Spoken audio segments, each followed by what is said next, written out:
Olá, pessoal, boa noite. Agora uma boa noite oficial, né? Para quem não me conhece, eu sou Maria Mussi, eu sou psicóloga, eu sou pedagoga, sou diretora do Colégio Eduardo Guimarães e sou representante aqui, junto com a Fernanda, somos coordenadoras da Construindo Conhecimentos, que é uma empresa que nasceu da necessidade de compartilhar os conhecimentos e a prática do Colégio Eduardo Guimarães, que é uma escola sempre que já nasceu com o movimento de inclusão e integração educacional. Nós, da Construindo Conhecimentos, estamos lançando uma série de projetos, todos direcionados para a área de educação e áreas afins, né? Psicologia, fonoaudiologia, todas as áreas que se interessam por essa área de educação especial e integração escolar. Prestamos consultoria personalizada, oferecemos suporte às escolas, aos professores, aos profissionais de educação e áreas afins, e, além disso, fazemos capacitação, cursos de aprofundamento, oficinas, palestras, debates de inclusão, de educação inclusiva, educação especial, integração educacional, porque, como vocês sabem, nós temos aí dentro desses temas, uma série de confusões em termos conceituais, né? Isso é algo que a gente discute bastante, e no final do curso, no final do dia de hoje, eu vou apresentar para vocês, inclusive, um curso que a gente vai lançar em breve, que versa muito a respeito desse universo. É um curso de projetos e caminhos em educação especial, que está com uma ampla carga e profissionais muito experientes, tentando abarcar todos os assuntos e todos os, digamos, as inquietações que acontecem dentro do mundo da educação especial e educação inclusiva. Tá? Vamos aqui hoje, eu estou servindo aqui de mediadora, eu não vou, a minha fala é apenas de mediação. Nós estaremos falando sobre autonomia e educação especial. Selecionamos 6 professores que estão aqui conosco. Esses 6 professores fazem parte também do curso, eles próprios vão se apresentar a vocês e vão ter cada um uma fala de 10 minutos, cada um dentro da sua perspectiva, dentro do seu olhar sobre autonomia e educação especial.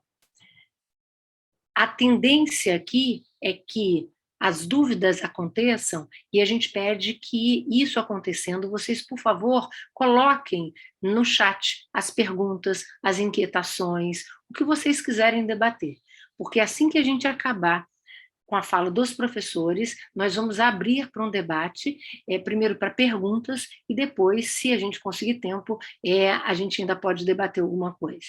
Nosso horário aqui vai até 9 horas, né? Até tem alguns professores que têm alguns compromissos depois disso, então vamos tentar aí ser breves, para que todo mundo possa falar e que as pessoas que estão nos assistindo possam tirar suas dúvidas, fazer seus questionamentos, contribuir de alguma forma para o nosso encontro de hoje. Então, estamos abertos aqui agora, e quem vai começar conosco é a Miriam Kalisman, psicóloga. Ela vai se apresentar. Perdão, é verdade. Olha aí, gente. Eu estou tão concentrada aqui que a Fernanda está na operacionalização do curso que eu passei a bola direto para a Miriam. Muito bem. Então, é a Fernanda Brockman, que é coordenadora do curso junto comigo e vai dar aí o início. Vamos lá, Fernanda. Boa noite, pessoal. Todos bem-vindos. Sejam todos bem-vindos e bem-vindas. É muito prazer estar aqui com vocês. Eu sou a Fernanda, para quem não me conhece, acredito que a maioria aqui me conheça já. Eu sou professora de filosofia, sou mestre em psicologia. Atualmente eu faço a graduação em psicologia e também sou uma psicomotricista em formação. Em breve estarei atuando também com psicomotricidade. E o convite para atuar junto da Maria na Construindo Conhecimentos foi maravilhoso, porque nós tratamos de assuntos muito caros para mim, né? Em especial no que se refere à educação, à autonomia. Então, quando nós pensamos nessa mesa redonda, nós pensamos em falar sobre autonomia justamente porque como falar de educação sem falar do desenvolvimento de autonomia, né? São dois conceitos que estão interligados, né? Nós pensamos que para educar, para formar, nós precisamos desenvolver a autonomia, e é isso que nós todos vamos tentar aqui hoje discutir, né? Então, começando com o que é autonomia, afinal de contas, né? Como que nós poderíamos definir a autonomia? Se a gente pegar o conceito de autonomia pelo dicionário, a gente vai ter lá a autonomia como a competência, né, a capacidade de gerir a própria vida, de fazer uso, né, dos seus meios, da sua habilidade, dos seus valores, para intervir na sociedade de alguma maneira, para tomar decisões de forma consciente, de forma responsável. Então, se nós pegarmos a definição de autonomia, nós vamos encontrar essa conceituação. Todo mundo está me ouvindo bem? Posso continuar? E aí, eu sendo da filosofia, não poderia deixar de trazer aqui um conceito de um filósofo, de autonomia, né? Lá no século XVIII, não posso não trazer um filósofo, né? Lá no século XVIII, o filósofo Immanuel Kant já falava sobre autonomia. E para ele, a autonomia é quando a pessoa tem coragem de fazer uso do seu entendimento, do seu pensamento crítico. É quando a gente alcança um estado de maioridade. Então, a gente sai de um estado de menoridade e passa para um estado de maioridade.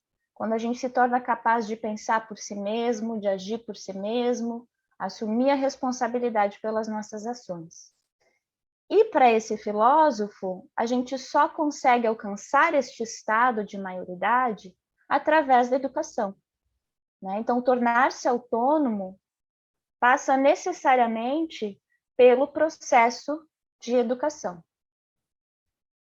E quando a gente fala em educação, a gente não está falando só da educação formal, escolar, né? A gente está falando da educação como esse processo no qual a gente aprende, a gente adquire conhecimentos, comportamentos que são essenciais para a nossa sobrevivência e para o nosso convívio em sociedade. E isso só ocorre através das relações humanas. Então, a educação e, consequentemente, alcançar esse estado de maioridade, autonomia, necessita que a gente tenha o outro como referência, né? Aqui, esses conceitos, né, que eu estou trazendo, eles são um conceito trazem um conceito de autonomia mais ligado a essa racionalidade, né, a consciência na tomada de decisões. Né? Os meus colegas aqui hoje vão expandir esse conceito, mas eu quero focar um pouco na autonomia do pensamento. Tá? Pessoal, se estiver ruim o som, vocês me interrompam, tá? Então, o que significa autonomia do pensamento? Quais as implicações disso para a escola, para o professor em sala de aula? Né? Então, a gente pode pensar que o objetivo seria que o nosso aluno que ele seja capaz de estabelecer relações entre os conhecimentos que ele constrói, né, que ele adquire na escola, com a realidade dele, com o seu contexto.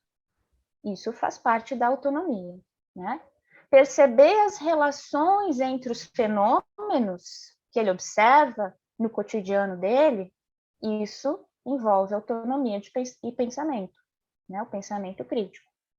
E também compreender que ele faz parte de um todo, né? Que ele tem um papel na sociedade e que ele possa usar esse conhecimento que ele constrói, as suas habilidades que ele desenvolve, né, para o seu próprio crescimento e para contribuir positivamente na comunidade na qual ele está inserido.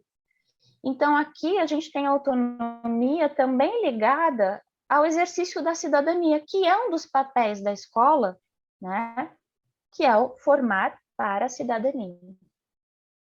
Então, a gente vê que a autonomia ela está realmente ligada ao processo educativo como um todo, né? Mas como a gente pode fazer isso na escola? Então, primeiro a gente precisa pensar que a educação ela vai formar e não treinar.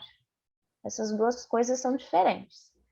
Não significa que treinar não faça parte do processo de aprendizagem. Sim, é importante treinar, mas a gente precisa ir além disso se nós quisermos formar, né? Formar para a autonomia. Então, pensando no meu componente curricular, na filosofia, vamos supor, se eu quiser trabalhar o conceito de ética, eu preciso ter clareza que saber a definição de ética não é o mesmo que conhecer, compreender o conceito, aplicar o conceito, refletir sobre as suas ações com base nesse conceito. Então, não é suficiente que os meus alunos saibam o conceito de ética. Eu tenho que achar caminhos para que eles possam refletir sobre a sua própria realidade com base na conceituação que nós vamos construir juntos em sala de aula. Da mesma forma, aprender a tocar um instrumento musical. Se eu só treinar uma música, eu vou aprender a tocar aquela música, vou repetir aquela música diversas vezes. Mas será que eu aprendi o instrumento? Ou eu só treinei aquela música e estou repetindo aquela música, né? Então, a autonomia, o aprender, ele vai além do simples treinar, né? A gente precisa ultrapassar aquilo que já está estabelecido, ser capaz de criar a partir daquilo, né? E aí, a gente pode pensar, né? Bom, como eu posso educar para ultrapassar o que está estabelecido, né? Para criar as possibilidades para que essa autonomia seja desenvolvida. E aí a gente traz o construtivismo, a gente pode trazer o Vygotsky, né? É o aprender fazendo. Vygotsky já dizia, só se aprende pelo trabalho, se aprende na prática, né? Então é o botar a mão na massa. Na BNCC, se a gente pensar agora contextualizando mais, né, para a educação que a gente tem hoje, né, para as exigências e nas diretrizes que a gente tem hoje, é o aprender a aprender, é o desenvolver competências e habilidades, e não o treinar, memorizar conteúdo, simplesmente. E isso é feito, por exemplo, através de metodologias ativas, né? O aprender fazendo é isso, botar a mão na massa é isso. Então, o desenvolvimento da autonomia, né? A educação para a formação tem que passar por isso, pelo trabalho que é feito pelo aluno, o protagonismo do aluno, né? E aí é importante a gente pensar o quão importante nós precisamos, o quão relevante é conhecer quem é o nosso aluno. Por quê? Se eu estabelecer um patamar do que é autonomia que eu quero que ele alcance, eu já estou cometendo o erro de não levar em consideração as possibilidades daquele aluno individualmente. Então, eu preciso pensar como eu posso contribuir para que esse aluno desenvolva a sua autonomia, como ele possa ter mais autonomia dentro das suas possibilidades, né?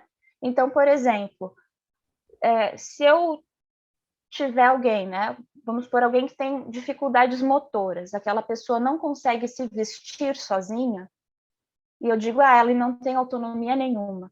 Ué, ela pode não conseguir se vestir sozinha, mas ela é capaz de escolher as roupas que ela vai usar, de ter um senso estético, de estilo, o que ela acha melhor ela usar, dependendo da ocasião, como que ela vai usar.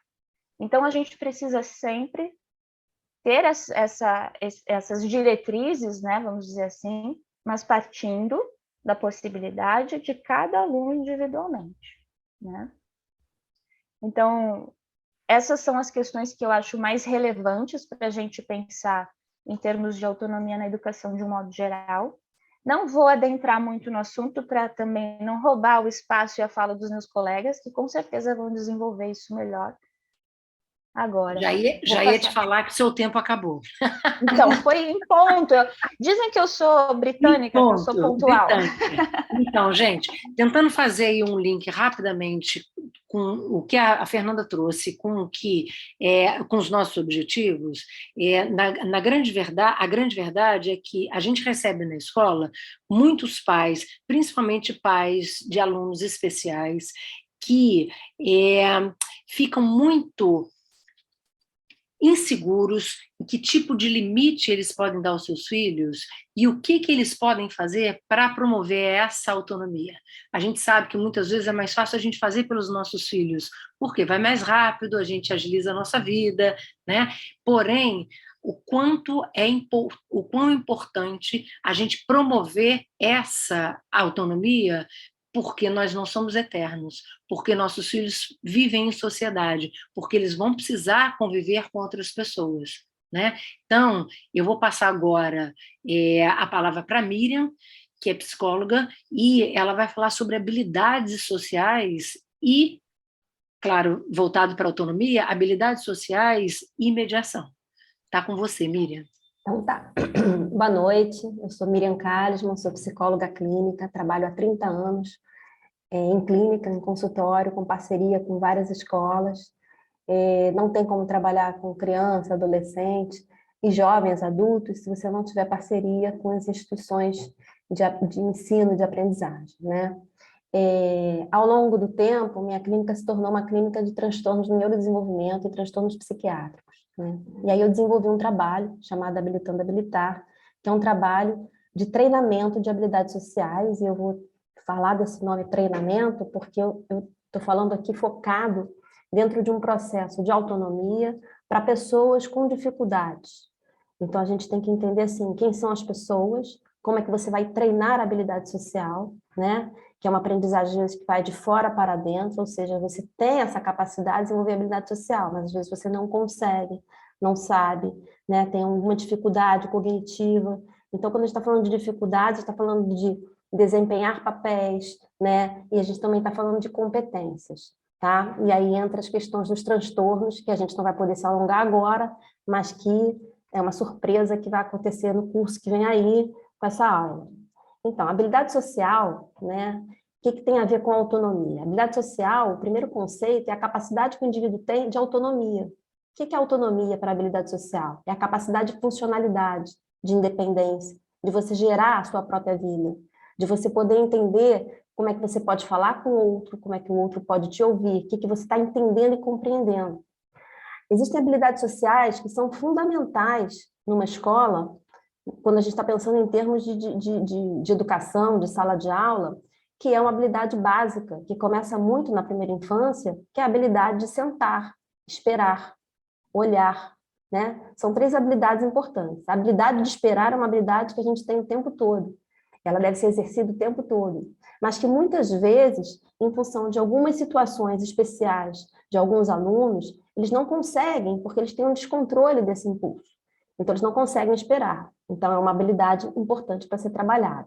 Mas, em volta dessas habilidades todas, nós temos habilidades fundamentais na vida, como a habilidade de colaboração, a habilidade de empatia, que é tão falado, que é a capacidade de você se colocar no lugar do outro, a habilidade de comunicação social, que envolve todo o processo de linguagem, e essa linguagem não é só a linguagem verbal, mas também o que está por trás dessa linguagem, a linguagem intraverbal, né? A capacidade de você falar com o outro. Isso aqui que a gente está fazendo é um treino de habilidade, né? Porque não é qualquer um que abre a tela e começa a falar, tá?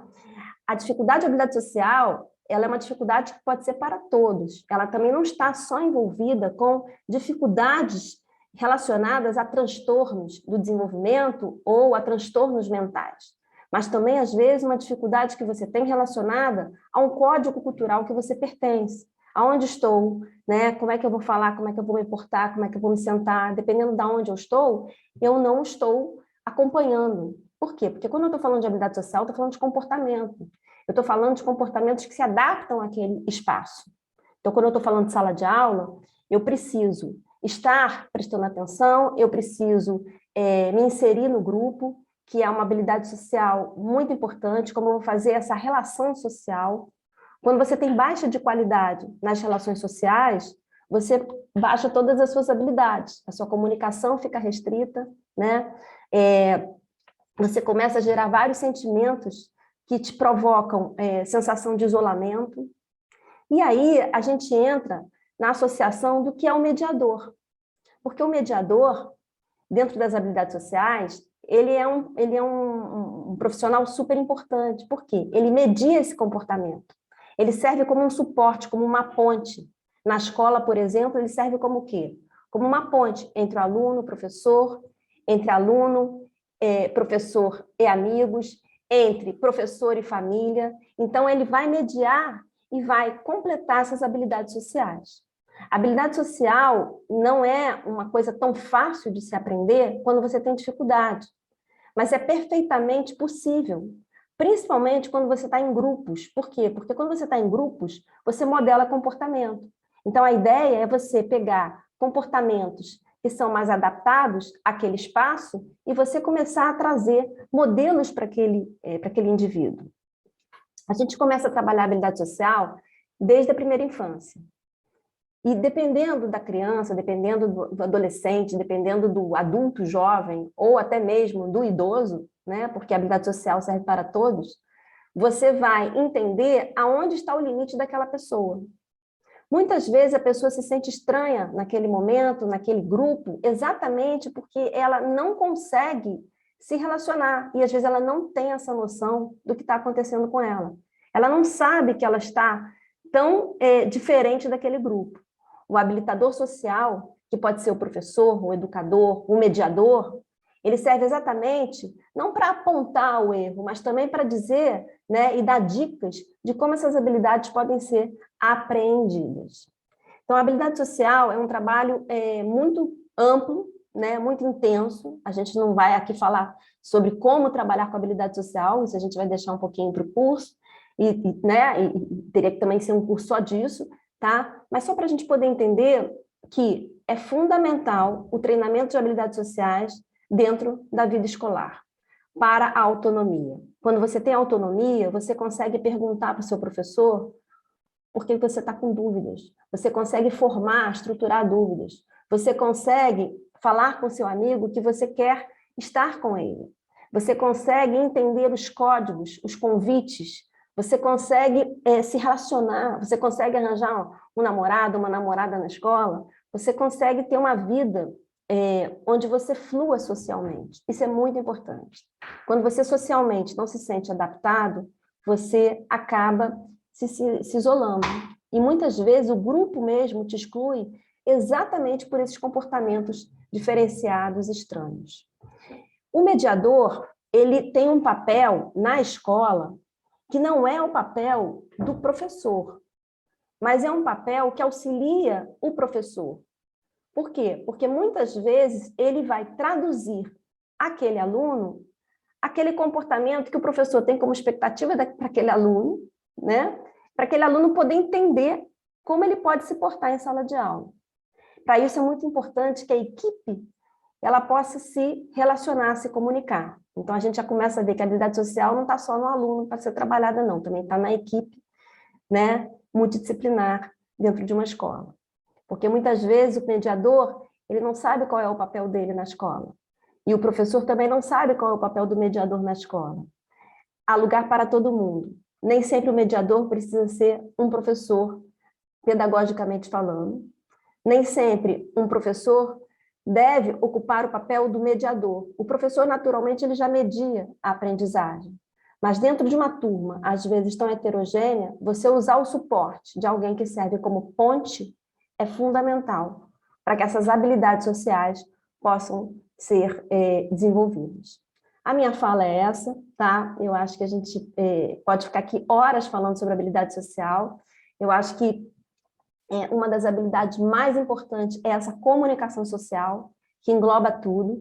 Muitas vezes você tem alunos dentro de uma escola especial que eles não têm uma linguagem verbal, mas isso não quer dizer que eles não compreendam o que possa ser dito. Então, essas habilidades sociais também podem ser trabalhadas.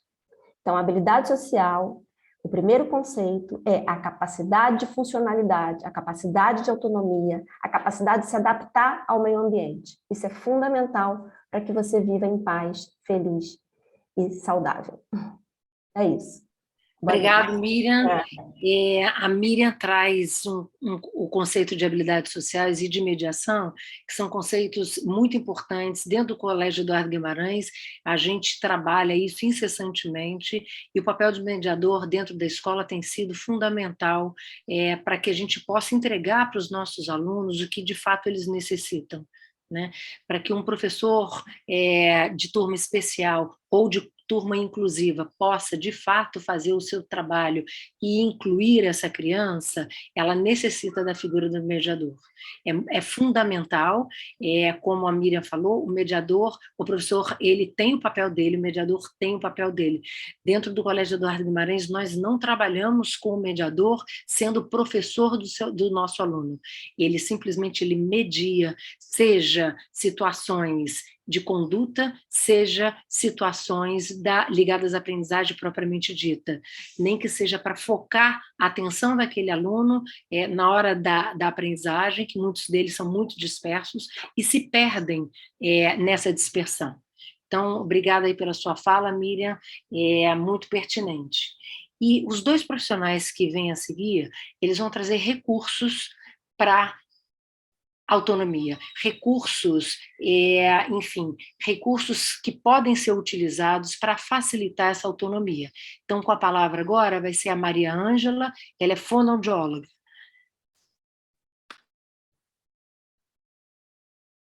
Tem que abrir o microfone. Você está com o microfone desligado, Maria Ângela. Gente, desculpa, estava mesmo. Bom, vou retomar. Boa noite a todas e todos. É um prazer estar aqui com vocês. Eu sou a Maria Ângela, sou fonoaudióloga. Eu trabalho há 4 décadas, né, com pessoas com deficiência. Atualmente, eu sou fonoaudióloga no Núcleo de Desenvolvimento e Reabilitação Neuropsicomotor do Instituto de Pediatria da UFRJ. Sou professora também visitante do curso de fono da UFRJ e das universidades, dos centros universitários, né? Celso de Lisboa, Veiga de Almeida e consultório privado. E assim, como o nosso tema principal hoje, né, é autonomia, eu pensei em trazer para a nossa conversa, como a Maria falou, né, as possibilidades de recursos e tecnologias que possam favorecer essa autonomia da pessoa com deficiência. Mas antes de entrar especificamente nos recursos, eu vou falar um pouquinho sobre a trajetória, né, que nós tivemos, assim, o percurso que nós tivemos no lidar com as pessoas com deficiência, que foi um percurso necessário para que a gente pudesse chegar até aqui hoje, né, falando sobre autonomia, capacitismo, inclusão, né? Então, assim, inicialmente, as pessoas com deficiência, né, lá na idade, né, após a idade antiga, elas eram acolhidas, né, elas tinham um olhar de assistencialismo, né, um olhar caritativo, era um acolhimento dessas pessoas, né, para alimentação, higiene, cuidado, mas sem nenhum compromisso com a formação, né, acadêmica, profissional para essas pessoas com deficiência, né? Mais ou menos a partir do século XVIII, a medicina, né, ela sofreu muitos avanços, inclusive por conta das guerras, né, e ela buscou a reabilitação dessas pessoas, né, principalmente aquelas pessoas, os soldados, né, feridos na guerra, que eram readaptados para exercerem as suas funções militares, né, de acordo com as suas habilidades, e dessa forma surge, então, um modelo médico de atendimento a essas pessoas com deficiência. Esse modelo médico, na verdade, é um modelo organicista, né? Ele olha primeiramente para a deficiência. Primeiro vem a deficiência, depois a pessoa com deficiência. E aí, no rastro desse modelo médico, vieram, então, os institutos, as instituições e os espaços terapêuticos, né? E as escolas especiais para a educação dessas pessoas com deficiência. Entre os anos 60, 70, né, tem início, então, os movimentos sociais de luta pelos direitos humanos relativos, né, à diversidade, né, à cidadania, e esse modelo, esses movimentos, eles foram cunhados a partir assim de uma crítica a esse modelo médico que existia até esse momento, né? Surge então o modelo social, que é um modelo que nós atualmente utilizamos, né, para olhar essas pessoas com deficiência, onde o foco da atenção ele é para a pessoa com deficiência, né? E não a deficiência em si. E, para isso, essa pessoa ela tem que ser olhada para assumir o seu papel, né, de cidadania, seu papel na escola, na comunidade, seu papel na família, no trabalho. E esse modelo social ele permite à pessoa com deficiência, como tanto a Maria como a Miriam falaram, né, e a Fernanda, tomar suas próprias decisões, né? Participar ativamente, tanto socialmente, politicamente, na sua comunidade. E aí nós passamos a entender, então, a deficiência como uma das manifestações da diversidade humana, né? E aí, para que nós possamos trabalhar no sentido de impedir, né, as barreiras educacionais, atitudinais, tecnológicas, de informação e comunicação, nós, hoje em dia, podemos fazer uso dos recursos que nós temos, né? Então, nós temos vários tipos de recursos que nós denominamos, tanto recursos de alta tecnologia, como os recursos de baixa tecnologia, né? Quando nós falamos nos recursos de baixa tecnologia, nós estamos falando, por exemplo, de possibilidades que não requerem grandes investimentos, muitas vezes até de situações que nós já temos, né, naquele meio onde nós trabalhamos, onde a pessoa com deficiência transita, e muito de orientação também das equipes da área de saúde, que, juntamente com as equipes da área da educação, vão desenvolver situações onde essa pessoa com deficiência possa exercer a sua funcionalidade da melhor maneira possível. Então, esses recursos, por exemplo, de baixa tecnologia, eu vou citar alguns, né, para a gente poder assim, ter uma ideia mais concreta, né, do que seria isso. Porque, assim, quando a gente fala em recursos tecnológicos, né, nós achamos que tudo é aquela alta tecnologia, né, computadores, enfim, situações assim que requerem, inclusive, um investimento, né, financeiro, investimento econômico, mas os recursos de baixa tecnologia são, por exemplo, talheres adaptados, utensílios para fazer barba, escovas de dente adaptadas, adaptadores e engrossadores de lápis, bengalas, suporte para utilização de copos, tesouras adaptadas, suporte para livros, macarrão de piscina, né, que a gente usa muito nas terapias, né, quando você trabalha em instituições que atendem pessoas carentes, né? Então, você precisa usar recursos baratos. Então, as terapeutas ocupacionais, junto com as fisioterapeutas, utilizam aquele macarrão, né, de piscina que flutua, para poder fazer ajustes posturais, por exemplo, nas cadeiras onde as crianças sentam, nas próprias cadeiras de roda, porque muitas vezes essas crianças elas recebem doações, né? Então precisa de uma cadeira de rodas e ela vai receber uma doação de uma cadeira de roda. Mas nem sempre essa cadeira de rodas, né, ela é adequada para o tamanho daquela criança, para a postura daquela criança. Então, o que a gente faz? Né? Aí a gente vai usar macarrão de piscina, vai usar almofada, enfim, vai usar recursos, né, de baixa tecnologia para poder favorecer um posicionamento e até para que a criança use também na escola, né, para que ela possa ter uma uma postura atencional, né? Uma criança que tem, por exemplo, uma paralisia cerebral, que tem uma dificuldade motora importante, né? Então ela precisa manter aquela postura até para a questão de atenção, né? De manter o foco, enfim. Então nós usamos esses tipos de recursos que são os recursos de baixa tecnologia, né?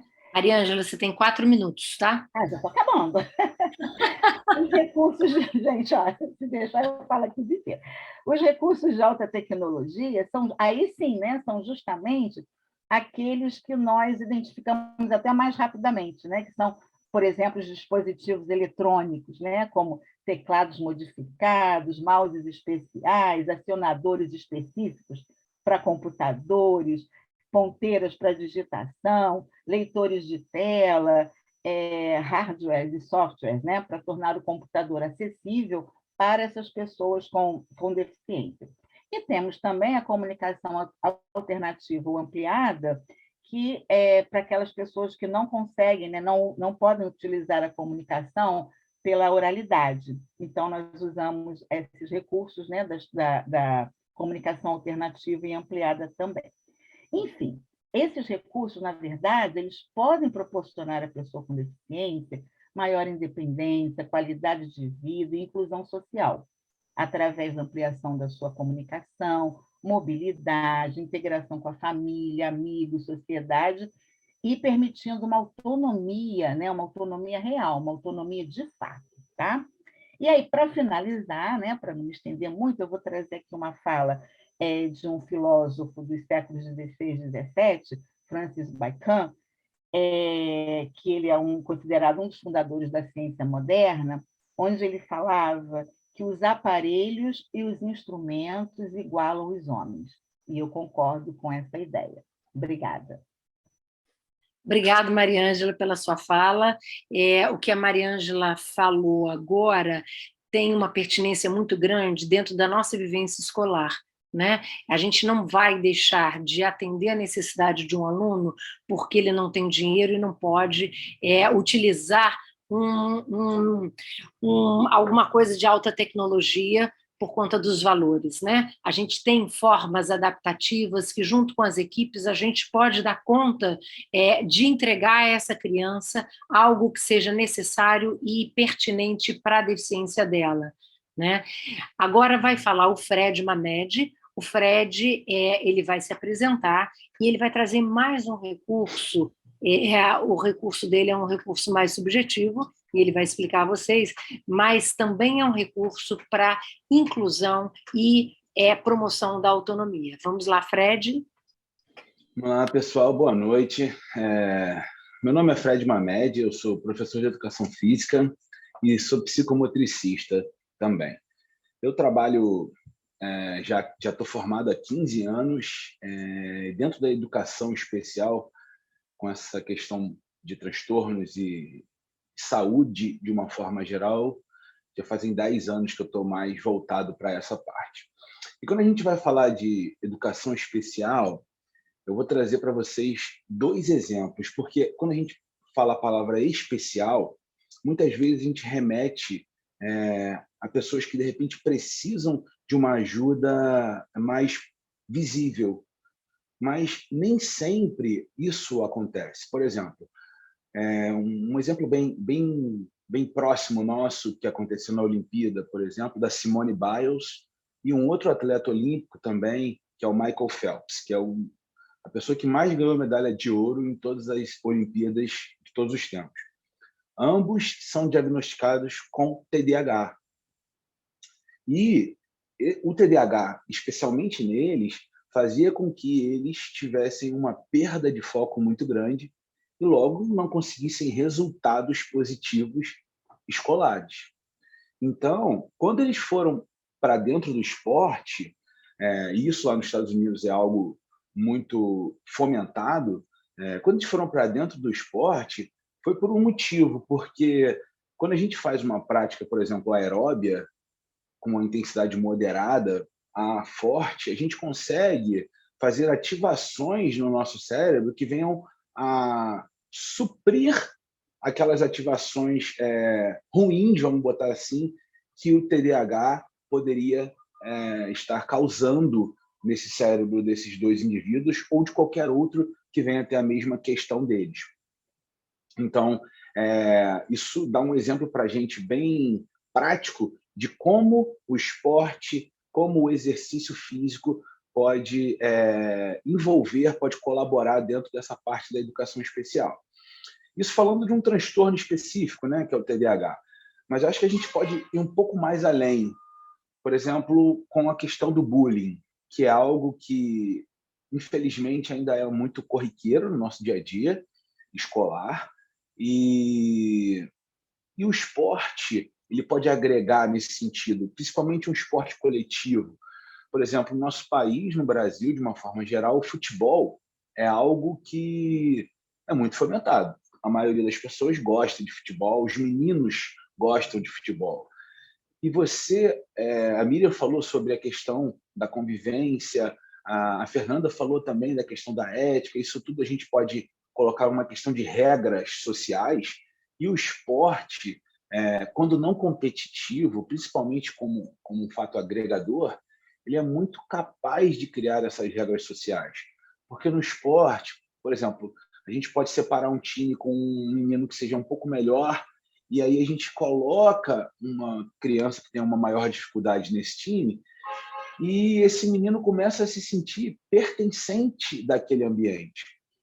Muitas vezes, por exemplo, agora já estão desmentindo isso, né?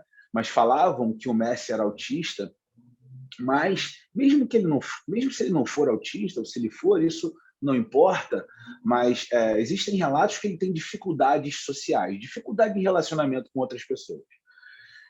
Se eu pego uma criança com uma habilidade, por exemplo, lógico que não precisa ser igual ao Messi, mas com uma habilidade boa no esporte, mas que ele não consegue conviver de uma forma mais tranquila com os outros, eu dou uma importância para essa criança. Dentro de um jogo, fatalmente as outras crianças vão se aproximar dela. Então, isso vai facilitar o processo, por exemplo, de convivência dessa criança que tem uma habilidade, mas que ela não consegue se socializar com outros. Por exemplo, infelizmente, no Brasil, a gente, não só no Brasil, mas em todo lugar do mundo, a gente está vivendo uma pandemia, e não é de Covid, é de obesidade infantil. As crianças cada vez se alimentam de uma forma mais desregrada, comendo muitos biscoitos, muito doce, muita questão que trazem muitos malefícios para eles. Um desses malefícios, que infelizmente também acontece muito, é a questão do bullying com as crianças que têm um peso acima dos outros e não conseguem realizar determinadas tarefas. Então, isso também pode ser fomentado num jogo. Basta que a gente crie regras para que essa criança seja incluída. Então, é nessa questão, nessa prática esportiva dentro da escola, que eu vejo uma participação muito importante, posso dizer até essencial, não é porque eu sou professor, dentro da educação física, como um agregador das outras carreiras, das outras matérias. A gente consegue fazer com que o grupo se conecte de uma forma mais sadia, para que quando eles saiam dali, eles possam ter essas regras todas essas questões de habilidade social que a Miriam colocou, toda essa questão de ética, tudo que a Fernanda falou, em conjunto em outros lugares fora o esporte. Isso sem citar, que eu acho que aí a gente vai ficar muito tempo aqui, e o meu tempo acho que só faltam 2 minutos, sem falar da questão das áreas neuronais que a gente poderia estar trazendo para corroborar com a fala, o que o exercício, onde o exercício atua, junto com a fala, junto com a respiração, junto com outras tantas questões, para que a gente possa vir a usar o exercício de uma forma não só de prática competitiva, mas também como uma prática social e agregadora, que é o principal objetivo. Obrigado, gente. Obrigado, Fred, aí pela sua fala. E em seguida vamos ter a Bruna Alves. A Bruna, ela de alguma forma vai reforçar uma fala que a Miriam teve, e ela vai falar sobre a importância do brincar para o desenvolvimento da autonomia. Tá com você, Bruna, obrigada. Obrigada, eu que agradeço. Boa noite a todos, uma alegria estar aqui. Eu me chamo Bruna Alves, eu sou pedagoga, psicopedagoga, psicomotricista e psicanalista em formação. Atuo na área de educação há mais de 12 anos. Eu sou mãe do Pedro e da Sofia e foi por conta deles que eu senti o desejo de estar ingressando na pedagogia, né? Eu me encantei pelo esse universo da infância e eu queria entender um pouquinho mais sobre esse desenvolvimento humano. Foi aí que eu busquei na psicopedagogia essa compreensão e eu percebi que ela, por si só, não dava conta de responder todas as minhas perguntas. Então, foi quando na psicomotricidade eu entendi que não é só a mente que recebe, né, conhecimento, conteúdo dentro de um espaço escolar ou familiar. O corpo, ele também precisa sentir. E eu venho trazendo assim, né, tudo isso porque tanto durante os atendimentos ou tanto durante as aulas, a gente não tem como se afastar da ideia de que cada ser humano é único. Ele deve ser visto nas suas potencialidades e não nas suas deficiências. As deficiências, elas não devem ser priorizadas. As limitações, elas devem servir para que eu, enquanto adulto, saiba quais os recursos que eu vou oferecer para que o meu aluno, o meu paciente, ele possa o quê? Compreender o que eu estou oferecendo.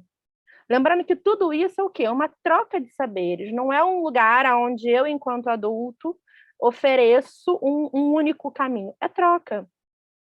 Então, é literalmente aquele olhar, né, do individual dentro de um coletivo. E uma coisa que eu fico pensando, qual é a maneira que a criança aprende? Desde bebê, o brincar ele é orgânico. Ele surge nessa relação entre eu e eu mesmo, entre o eu e o outro, entre eu e os objetos que a cercam. Então, ao meu ver, o brincar ele é uma das ferramentas mais potentes para que a gente possa adquirir conhecimento de si, para que a gente possa entender essas aprendizagens e, principalmente, ter consciência da própria autonomia.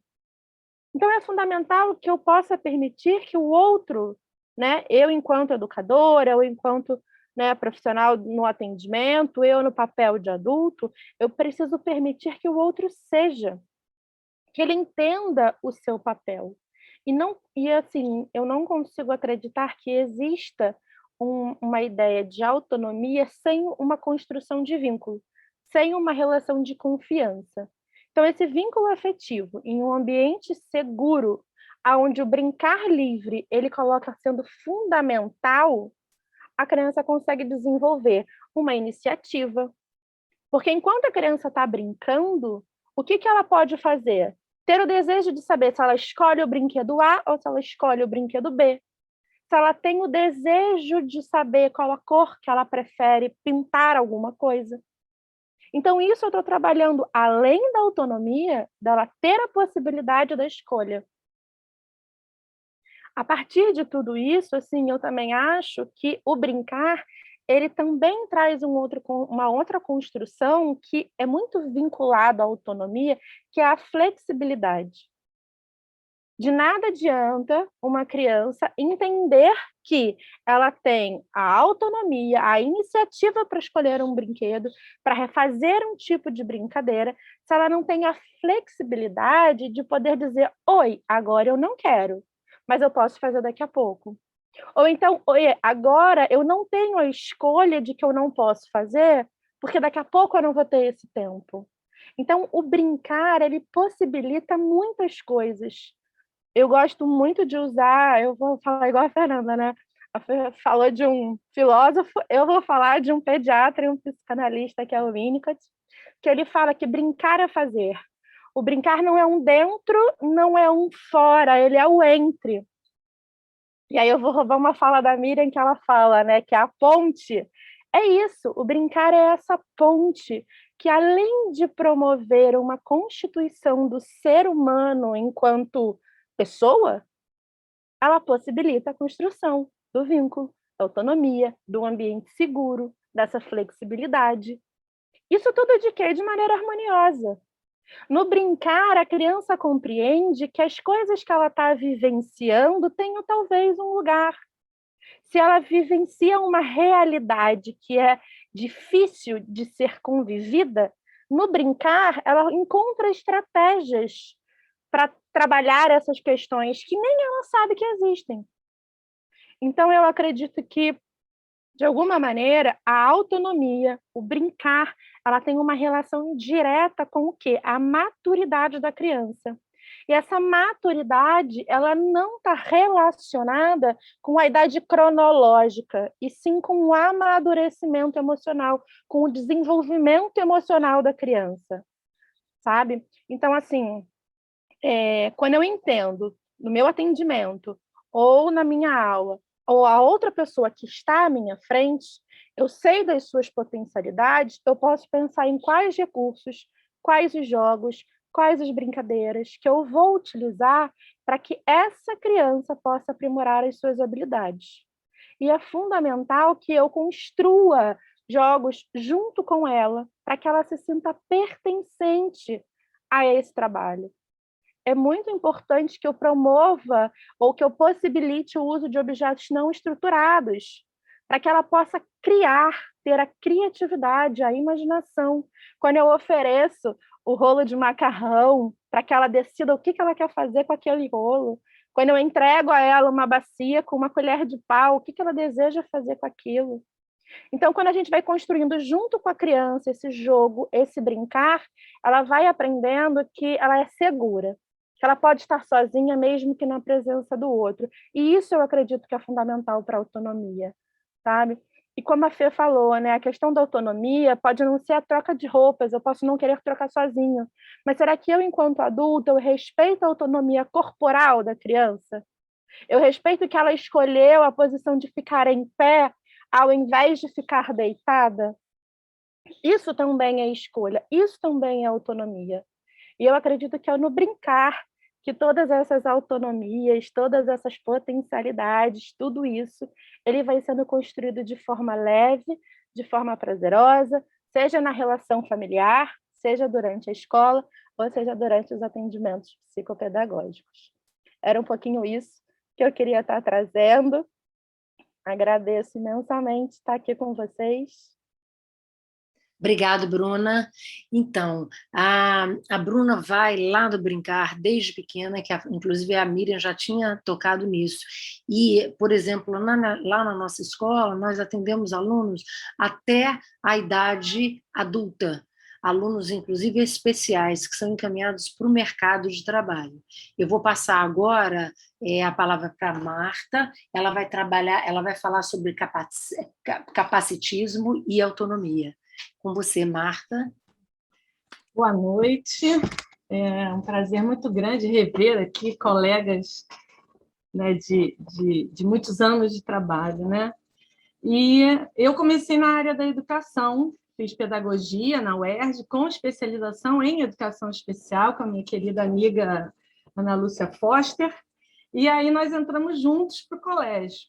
E aí eu fiz a especialização em psicopedagogia, psicomotricidade, e aí fui caminhando, saí do Eduardo Guimarães, fui para escolas regulares, escolas particulares, e lá fundei vários núcleos para receber. Eu entrei em 2 escolas que tinham 3 crianças especiais, né, crianças de inclusão, vamos, né, como elas são chamadas, e quando eu saí, a escola tinha entre 25 e 35 crianças, porque, na verdade, essa é uma luta, né? Uma batalha. Né? Então, quando a Maria Ângela falou sobre os paradigmas da educação, da visão de deficiência, esses paradigmas eles são postos como se eles fossem...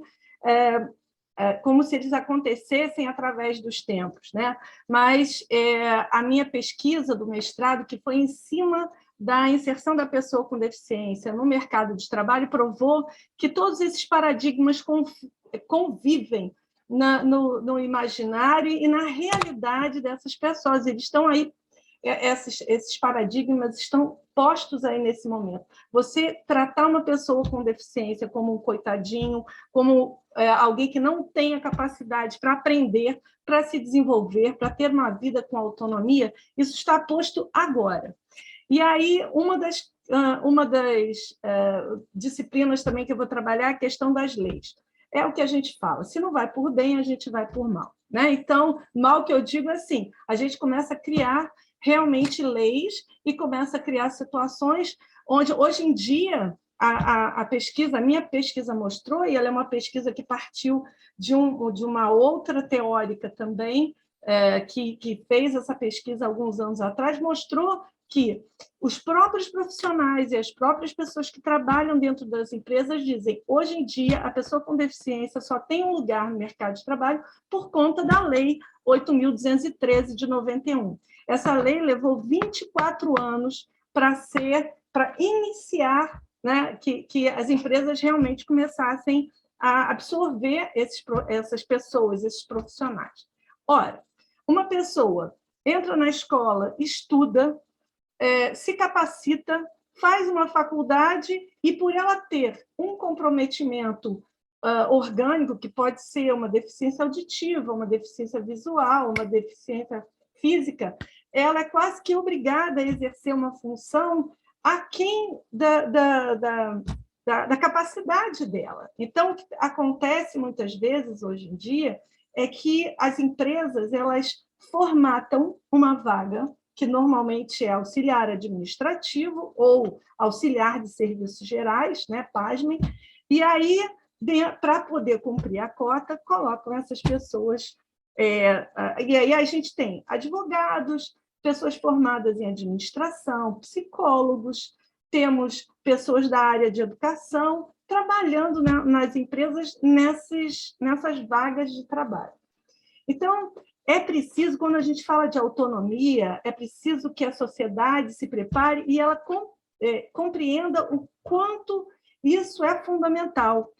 Se você cresce ouvindo que você não será capaz de fazer isso, aquela velha perguntinha, né? O que você vai ser quando crescer? Será que todas as pessoas com deficiência ouvem essa pergunta? Será que as famílias, será que as escolas, será que as pessoas realmente pensam nisso? Ou elas descartam e dizem assim, não, eu quero que ele seja feliz, eu quero que ela seja feliz. A área afetiva também é uma outra área que, muitas vezes, né, nós temos adultos com deficiência que têm vontade de namorar, vontade de casar, e essas pessoas, muitas vezes, esse assunto, né, esse tema, parece que não é trazido à baila. Então, eles infantilizam, né? Muitas pessoas com deficiência elas são infantilizadas, a gente observa isso no trabalho que a gente faz.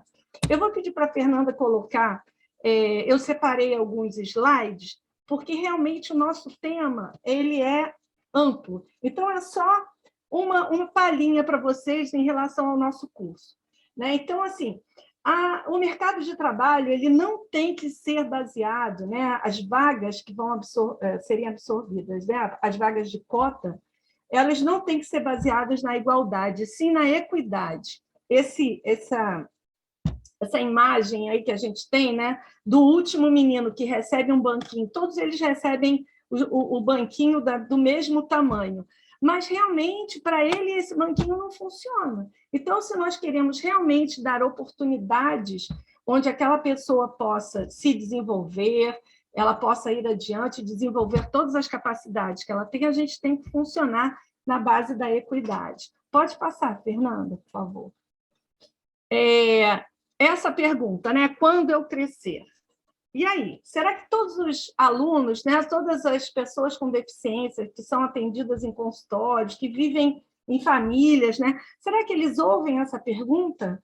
Né? Então, na verdade, a nossa luta, né, a luta tanto das pessoas com deficiência, com seu lugar de fala, quanto nós, pesquisadores nessa área, né, é pelo direito de escolha, que eles possam escolher realmente o seu caminho, pelo direito de crescer. Isso é fundamental, né? Adultecer, né? Pelo direito ao trabalho, pelo direito de ter a oportunidade de ser aquilo que eles almejam ser, né? E não aquilo que a sociedade dá limite, que essa autonomia. Eu, quando trabalhei em 1988, na Secretaria Estadual de Educação, a gente recebia uma apostila chamada assim, Desenvolvimento da Autonomia para RN. RN era retardo mental, RN. E tudo que a gente ensinava são atividades de vida diária.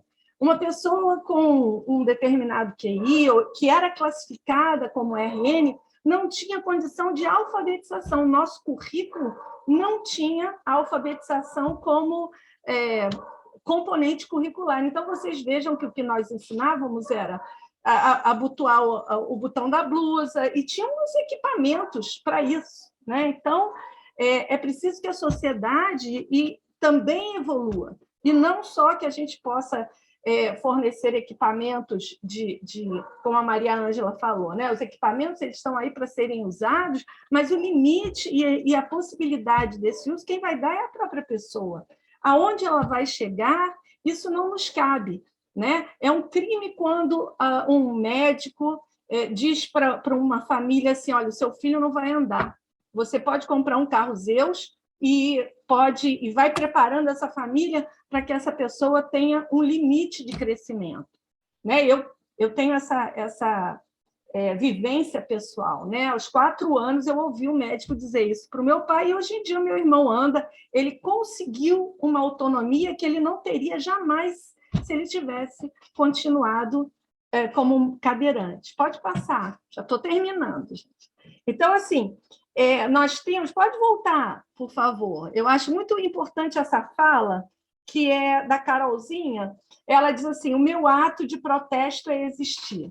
Então, a pessoa com deficiência, ela é uma pessoa que ela precisa ser considerado um componente da sociedade, não como alguém que está ali para ser colocada, inserida, não. Ela é alguém que faz parte e é tão importante como qualquer outra pessoa dentro do olhar da diversidade, né? Pode passar. O último, então, esses são algumas falas capacitistas, né?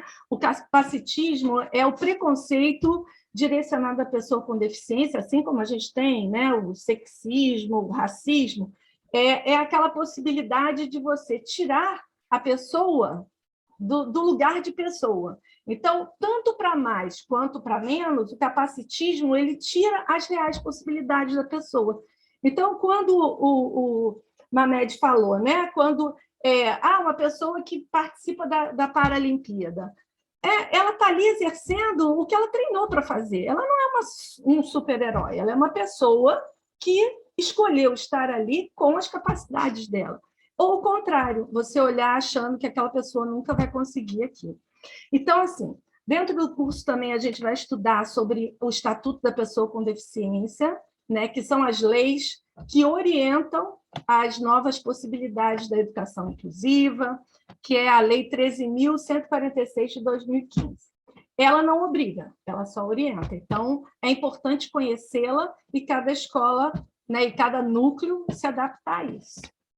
Bom, gente, obrigada. Era isso, mais ou menos, que eu tinha para botar água na boca de vocês, do curso. Obrigado, Marta, pela sua fala. É uma coisa interessante, né? A Marta traz novamente a palavra escolha, falada pela Bruna, falada pela Miriam, né? A escolha, proporcionar essa oportunidade aos nossos filhos, aos nossos alunos, a oportunidade de escolher. É assim que a gente vai fomentando a autonomia. Bom, nós vamos agora abrir para as perguntas, ver se alguém quer falar alguma coisa, se interessar por perguntar alguma coisa. Estão abertas aqui, podem escrever no chat, ou a gente não está com tantas pessoas assim, a gente pode abrir o microfone. Quem se habilita?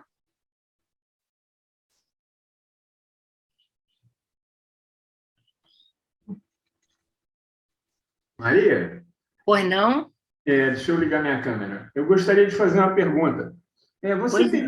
Você teria uma relação das outras matérias que serão tratadas no curso também, além dessas que os professores esclareceram hoje?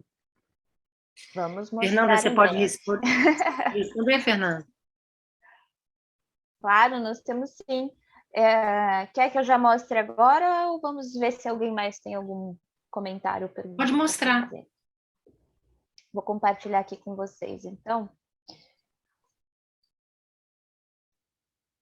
Como a Maria falou no início, nós estamos para lançar um curso chamado Projetos e Caminhos em Educação Especial, onde nós vamos falar um pouco sobre esses assuntos que nós tratamos aqui e muitos outros, né? O curso é dividido em 4 módulos e temos aqui a relação de algumas disciplinas. Maria, você gostaria que eu lesse Pode falar. todas?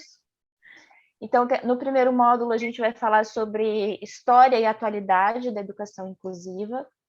Então, a gente vai abordar a história da educação especial, como a Marta falou, vamos falar de legislação, a gente vai trabalhar o que é a educação inclusiva e a relação da educação inclusiva com a integração escolar. A Marta vai falar também sobre a pessoa com deficiência e a vida profissional, como é a inclusão no mercado de trabalho, né? Temos uma excelente disciplina sobre aprendizagem através de projetos, com a professora Ana Paula Nogueira, que não está aqui hoje. E para finalizar esse primeiro módulo, BNCC e competências socioemocionais, também pela perspectiva da inclusão, obviamente, né? No segundo módulo, a gente fala sobre como atuar nas necessidades educativas especiais, e aí aqui a gente já começa a aprofundar mais no tema da educação especial. E aí temos a Miriam falando, a Maria Ângela, a Bruna Alves, o Fred Mamed, todos eles que falaram aqui com a gente hoje, tem uma disciplina nesse módulo.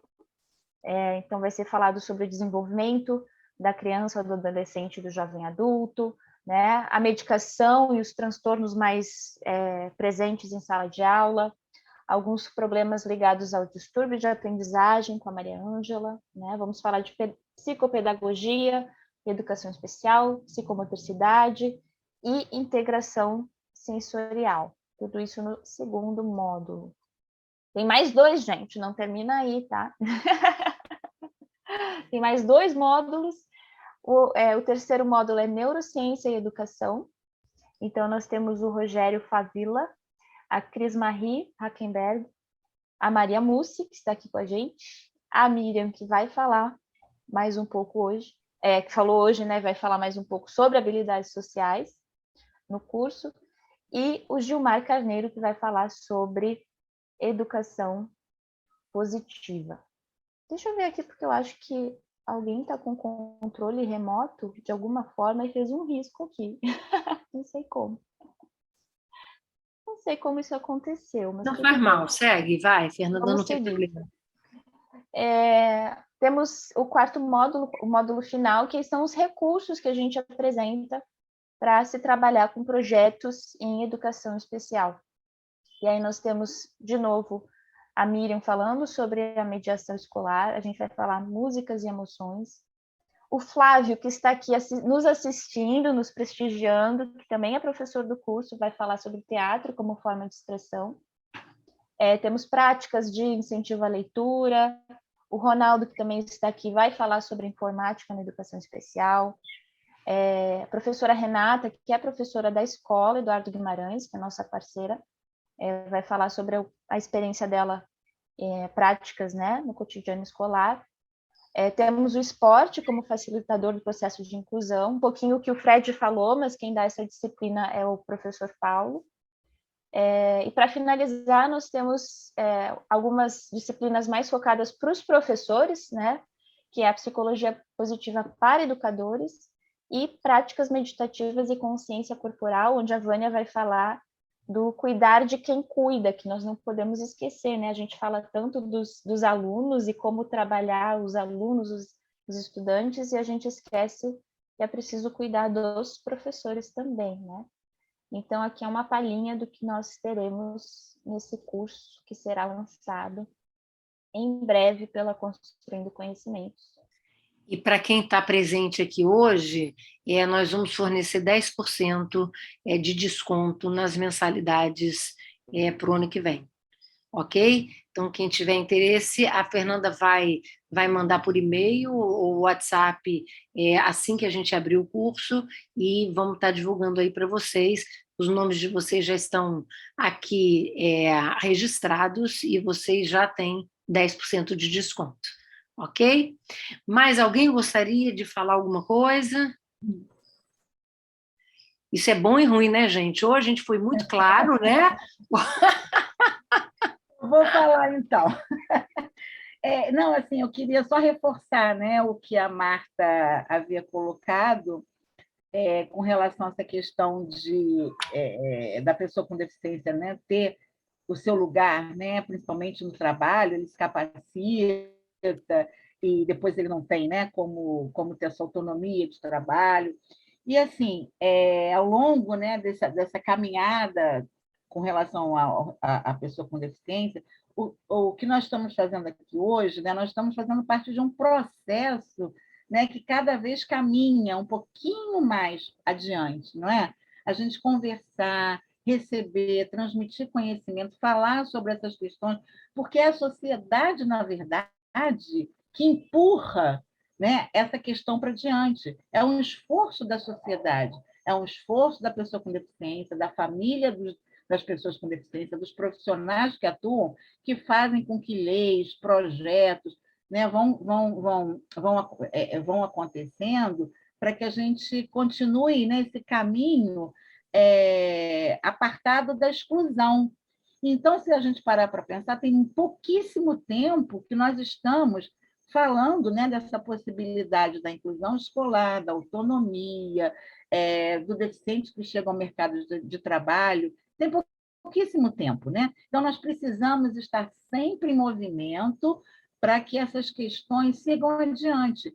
Então, o que nós estamos fazendo, né, hoje, a conversa, o curso, faz parte desse processo, desse caminho.